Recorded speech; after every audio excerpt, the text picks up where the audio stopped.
Hello mga inahan, ari na pud kita sa tuang menu of the day. Mao ni ang simple nga chop suey na lutong bahay no. Ayan ang ating mga ricados na atay.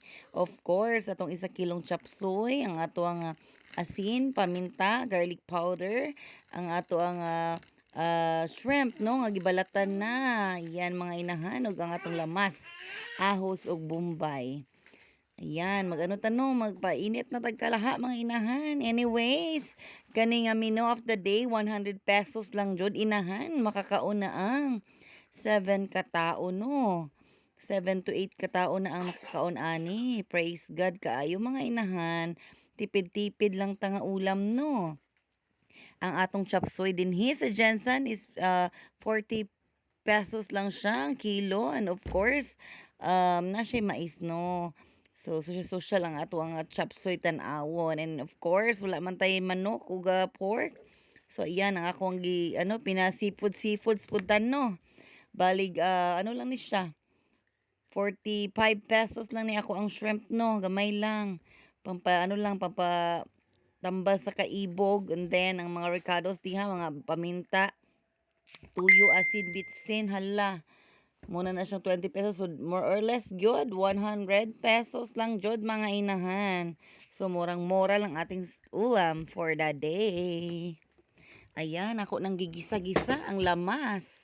And then, ang ato ang gisatay na nako ang ato ang shrimp. So, tanggal na po na ako, no? Kaya atong i-garnish unya pagkaluto sa to ang chop suey, ana lang na inahan. So ayan, lunod-lunod na ta. Anyway, mga inahan no, ang sikreto lang daw ning chop suey, dapat lat-ani mo siya una. Para ana dili pud kaayo ka ng grabing kusog na kalayo no, tama-tama lang. Para mahumok-humok ang kaning sayuti, mga kuan diha, cabbage. Of course ang mais no, nga nipis lang nga pagkahiwa. Ayan, babukal-bukal na. So magtimpla-timpla na to no more. Daghan gyud kayo kog ano yung inahan, mga paminta. Kay gusto na kog medyo halang-halang siya. And then ang atong garlic powder.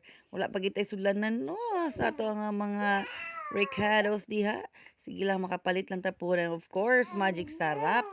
Budburan mo ng magic sarap para magsarap ang imong ulam. And of course, asin. And ang atong soy sauce, mga inahan. Mura jud na siya, pampalami. And then ang harina nga gidilyot no sa 1 cup of water. Hala, dilute tayo og kuan, pampalapot daw ni. Dugang-dugang sa lami sa ato ang ulam for the day. Pasensya na mo sa among kusina no. Nahimong labahin po na sa gilid. So na siya mga gihalay. Nya, ngit-ngit-ngit pud mga inahan. Laban lang taani sa buhay. Ana lang gyud, simple lang nga buhay. At least happy and contented. Mura jud na inahan ang sikreto. Malipayon ta. No, maging makontento ta kung sa gihatag ni Lord, and then maging grateful. Of course, ang atong gulay, hala, hapit na maluto mga inahan, pila ka minutes na lang. Ayan, butangan na nato siya og ano nato, i-garnish na, and then hukad-hukad na tano kay yan. Mga ano ta, mga inahan.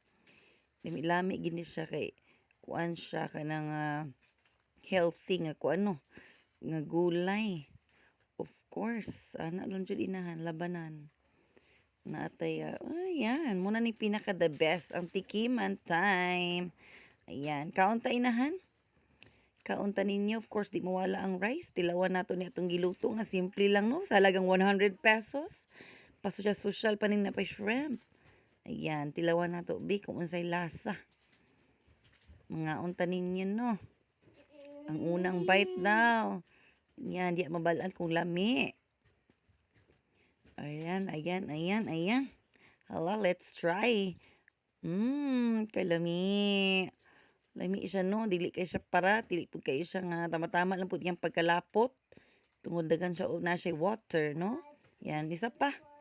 Isa pa mga inahan. So I try ta sa ato ang luto. Yan, ay kalami. Pwede na kaayo. Pwede na kay manihapon. Mamahaw, maniudto, hala. Thank you sa pagpanood. God bless!